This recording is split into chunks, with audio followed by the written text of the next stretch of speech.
आपने love marriage की कई कहानियां सुनी होगी, मगर हम आपको जिस लव ट्रायंगल के बारे में बताने जा रहे हैं उसके बारे में सुनकर आपके होश उड़ जाएंगे। ये लव ट्रायंगल एक बड़ी ही भयानक ट्रेजेडी में बदल जाती है और इसका अंत 3 मौत से होता है। सबसे बढ़कर इस केस में पुलिस को इन 3 मौतों के लिए जिम्मेदार अपराधी भी मिल जाता है और सबूत भी मिल जाते हैं, मगर फिर भी पुलिस वाले इन 3 मौतों के लिए किसी को सजा नहीं दिलवा पाते और केस तक बंद कर दिया जाता है। तो आखिर ऐसा क्या होता है कि पुलिस को इतने बड़े केस की जांच बंद करनी पड़ी? इस केस में मरने वाले कौन थे, उनकी मौत कैसे हुई थी और इस शॉकिंग केस की पूरी कहानी क्या है? चलिए जानते हैं सब कुछ डिटेल से। कहानी में आगे बढ़ने से पहले जल्दी से स्टोरी क्राइम चैनल को सब्सक्राइब कर बेल आइकन दबा लीजिए। दोस्तों, इस कहानी के सबसे अहम किरदार है डॉक्टर रेवंत। रेवंत कर्नाटका के रहने वाले थे और इसी शहर में उनकी एक डेंटल क्लिनिक थी।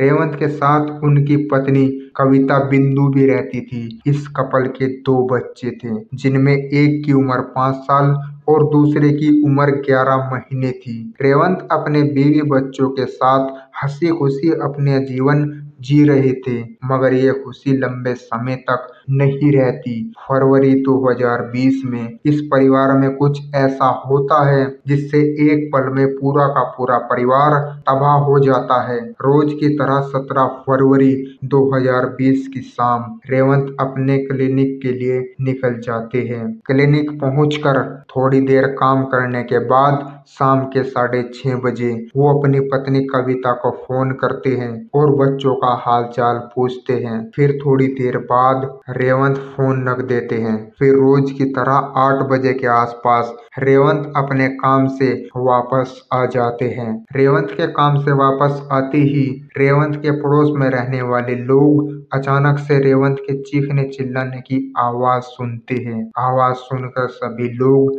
भागते हुए रेवंत के घर पर आते हैं। वहां का नजारा देखकर लोगों के पैर तले जमीन खिसक जाती है। घर के अंदर फर्श पर रेवंत की पत्नी कविता बिंदु खून से लथपथ पड़ी हुई थी।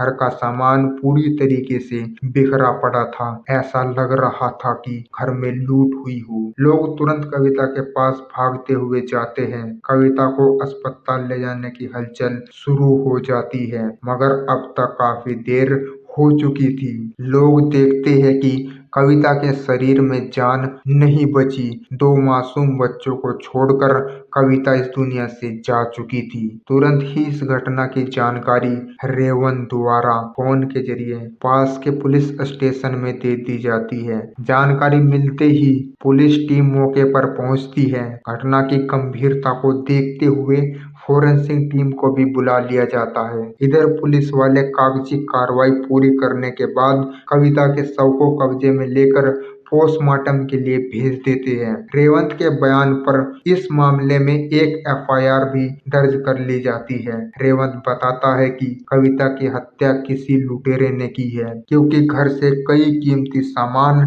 और जेवर गायब है। रेवंत के मुताबिक पहले लुटेरे जबरदस्ती घर में घुस आए और फिर लूटपाट करने लगे, जिसका शायद कविता ने विरोध किया। इसी के चलते लुटेरों ने कविता की गला रेत कर हत्या कर दी और फिर जरूरी सामान लेकर भाग गए। इस बयान के आधार पर एफआईआर दर्ज करने के बाद पुलिस वाले अपनी जांच शुरू कर देते हैं। शुरुआती जांच लूटपाट के एंगल से ही की जाती है। शुरुआती जांच में ही पुलिस वालों को इस केस में कुछ अजीब सा लगने लगता है। जैसे रेवंत बयान देता है कि कुछ बाहरी लुटेरे घर में आए और उन्होंने लूटपाट मचाई, मगर शुरुआती जांच में ही पुलिस वालों को घर के अंदर जबरदस्ती लूटपाट के कोई निशान नहीं मिलते। इतना ही नहीं, कविता के साथ भी अगर किसी ने जबरदस्ती मारपीट की होती तो वहां स्ट्रगल के निशान जरूर मिलते, मगर पुलिस वालों को ऐसा वहाँ कुछ भी नजर नहीं आता है। घर से कीमती जेवर जरूर गायब मिलते हैं, घर के अंदर फोर्स एंट्री के भी सबूत नहीं मिलते। पुलिस का शक रेवंत पर जरूर होने लगता है, मगर पुलिस वाले फाइनली पोस्टमार्टम रिपोर्ट के आने का इंतजार करते हैं और तब तक अपनी जांच लूटपाट के एंगल से ही देखते हैं और तब तक अपनी जांच लूटपाट के एंगल पर ही जारी रखते हैं। जब पोस्टमार्टम रिपोर्ट आती है तो हर कोई चौंक जाता है। पोस्टमार्टम रिपोर्ट में कहा जाता है कि कविता की हत्या बड़ी ही सफाई के साथ की गई है, जो एक प्रोफेशनल ही कर सकता है। पोस्टमार्टम में इस बात के सबूत मिलते हैं कि कविता का गला किसी हथियार से नहीं बल्कि किसी शार्प सर्जिकल ब्लेड से काटा गया है। इसके अलावा कविता के शरीर में एनेस्थेसिया का भी हाई डोज पाया जाता है। सर्जिकल ब्लेड और एनेस्थेसिया मतलब शक की सीधी सुई कविता के पति डॉक्टर रेवंत की ओर इशारा करती है। फिर भी पुलिस वाले जल्दीबाजी में कुछ भी कदम उठाने से पहले रेवंत के घर तक आने वाले सभी रास्तों और आसपास के सभी कैमरे को चेक करते हैं, लेकिन इन कैमरों में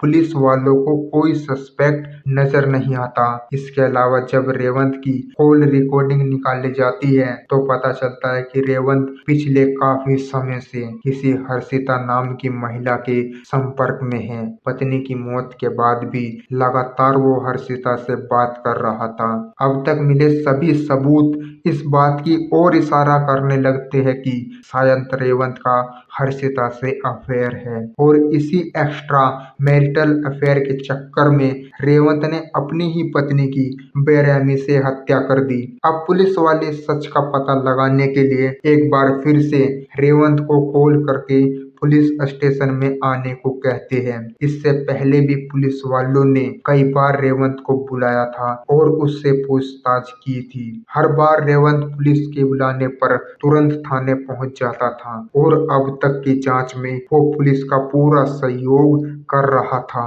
मगर जब 22 फरवरी को एक बार फिर से पुलिस वाले रेवंत को बुलाते हैं तो इस बार वो समय पर पुलिस थाने नहीं पहुंचता।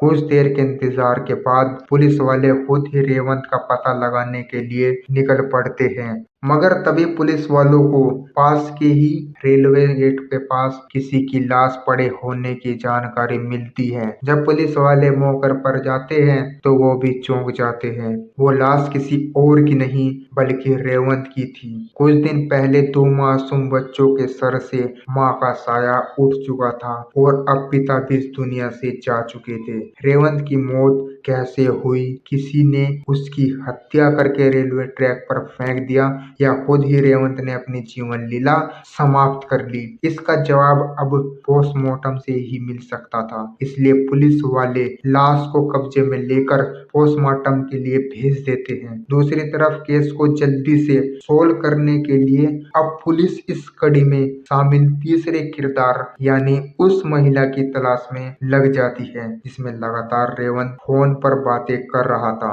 अब पुलिस वाले उस दूसरी महिला की जानकारी निकालते हैं तो पता चलता है कि उसका नाम हर्षिता है और वो फिलहाल बेंगलोर के राजेश्वरी नगर इलाके में रह रही थी। पुलिस वाले अब इस केस में हर्षिता से पूछताछ करने के प्लान में लग जाते हैं, मगर ये क्या, पुलिस वाले हर्षिता तक पहुंच पाते उससे पहले ही पुलिस वालों को जानकारी मिलती है कि हर्षिता ने अपने ही कमरे में अपने ही हाथों से अपनी जीवन लीला समाप्त कर ली। पहले कविता, फिर रेवंत और अब हर्षिता। इस केस में 3 लोग शामिल थे और अब तीनों ही इस दुनिया से जा चुके थे। जब पुलिस वाले हर्षिता के घर पर जाकर जांच शुरू करते हैं तो उन्हें हर्षिता के कमरे से कुछ जेवर मिलते हैं। घर के अंदर से बरामद किए गए डॉक्यूमेंट से पता चलता है कि ये जेवर 18 तारीख को कविता के पति रेवंत ने भेजे थे।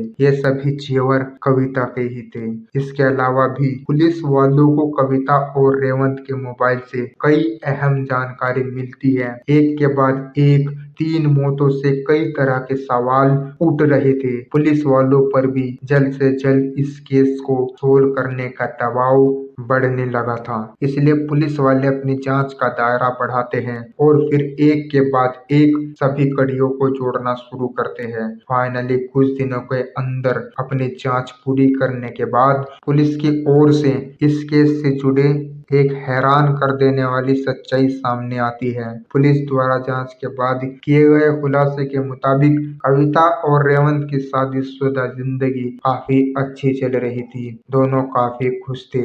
इसी बीच सोशल मीडिया के माध्यम से रेवंत की मुलाकात हर्षिता से होती है। कुछ दावों के मुताबिक हर्षिता और रेवंत की मुलाकात घर किराए पर लेने देने के दौरान हुई थी। खैर, पहली मुलाकात के बाद इन दोनों के बीच बातचीत का सिलसिला शुरू होता है। फिर दोनों में दोस्ती होती है और यही दोस्ती आगे चलकर प्यार में बदल जाती है। समय के साथ इन दोनों का प्यार इतना गहरा हो जाता है कि रेवंत ये भी भूल जाता है कि वो शादीशुदा है और उसके दो बच्चे भी हैं। वो सब कुछ भूलकर अब हर्षिता से शादी करने के सपने देखने लगता है। इस शादी में रेवंत के लिए सबसे बड़ी अड़चन उसकी पत्नी कविता थी। वो कविता से पीछा छुड़ाने के लिए अलग अलग तरीके आजमाने लगता है, मगर वो नाकाम रहता है। उधर हर्षिता उस पर शादी के लिए दबाव बनाती है। कमाल की बात तो ये थी कि हर्षिता की ऑलरेडी दो शादी पहले हो चुकी थी। पहली शादी लगभग 2010 के आसपास हुई थी, लेकिन वो शादी ज्यादा समय तक नहीं टिक पाई और पहले पति से हर्षिता का डिवोर्स हो गया था। फिर उसने अपनी दूसरी शादी सुंदर नाम के व्यक्ति से की। सुंदर और हर्षिता का एक बच्चा भी था। ये तीनों बेंगलोर में ही एक साथ रह रहे थे। इसके बावजूद अब हर्षिता रेवंत से शादी करने को बेचैन थी। जब हर्षिता का दबाव ज्यादा बढ़ने लगता है तो रेवंत पत्नी को मारकर रास्ते से हटाने के खौफनाक प्लान में लग जाता है। रेवंत चाहता था कि वो पत्नी को खत्म भी कर दे और इस मामले में उसका नाम भी ना आए। इसलिए पूरी प्लानिंग के बाद 17 अगस्त 2020 को वो पहले अपने दोनों बच्चों को किसी बहाने से अपने रिश्तेदार के घर भेज देता है। फिर धोखे से अपनी पत्नी के शरीर में काफी अधिक मात्रा में एनेस्थेसिया इंजेक्ट कर देता है। एनेस्थेसिया की वजह से कविता बेहोश हो जाती है।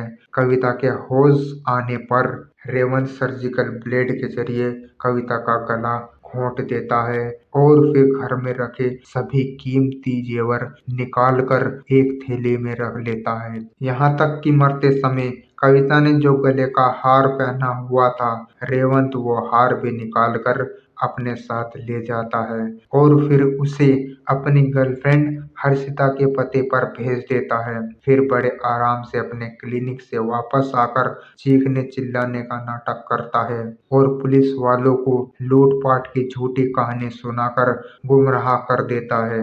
उधर कविता के मरने के अगले ही दिन यानी 18 अगस्त 2020 को घर से गायब किया हुआ पूरा सोना हर्षिता रिसीव कर लेती है। पुलिस वालों के बयान के मुताबिक जब रेवंत को लगने लगता है कि अब वो पुलिस की पकड़ से नहीं बच पाएगा और उसका सच दुनिया के सामने आ जाएगा, तो बस इसी डर से वो पुलिस के बुलाने के बाद पुलिस थाने जाने की बजाय रेलवे ट्रैक पर चला जाता है और फिर चलती ट्रेन के आगे कूदकर आत्महत्या कर लेता है। कविता का केस थोड़ा हाई प्रोफाइल था और लोकल लेवल पर इस खबर को मीडिया वाले लगातार फॉलो कर रहे थे। इसलिए कविता के पति रेवंत की मौत न्यूज की खबरों में आ जाती है। इस बात की जानकारी न्यूज के माध्यम से ही हर्षिता को भी हो जाती है। अब उसे डर सताने लगता है कि हो ना हो पुलिस उस तक जरूर पहुंच जाएगी और फिर उसे जेल जाना पड़ेगा।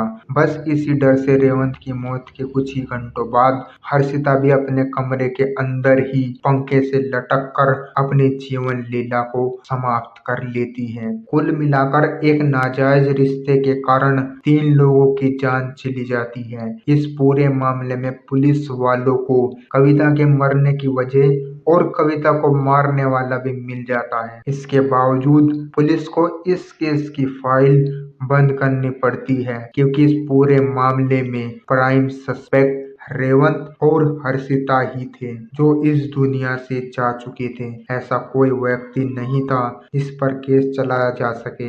एक सवाल आपके जहन में आ रहा होगा कि जब माँ बाप मर गए तो उन बच्चों के साथ क्या हुआ। तो आपकी जानकारी के लिए बता दें कि इस बारे में काफी ज्यादा डिटेल में खबरें तो इंटरनेट पर मौजूद नहीं है, मगर कुछ सोर्सेस के मुताबिक कविता और रेवंत के दोनों बच्चे उनके एक करीबी रिश्तेदार के पास हैं और वे दोनों बच्चे अपना जीवन अच्छे से जी रहे हैं। दोस्तों, पूरी कहानी जानने के बाद आपकी क्या राय है कमेंट बॉक्स में जरूर बताएं। अगर आपको हमारी मेहनत पसंद आई हो तो इस वीडियो को लाइक करें, वीडियो को शेयर करें। अगर आपने अब तक हमारे चैनल को सब्सक्राइब नहीं किया तो जल्दी से स्टोरी क्राइम चैनल को सब्सक्राइब जरूर कर लें। क्राइम की दुनिया से जुड़ी ऐसी ही कहानियों के लिए हमारे साथ लगातार जुड़े रहिए। धन्यवाद।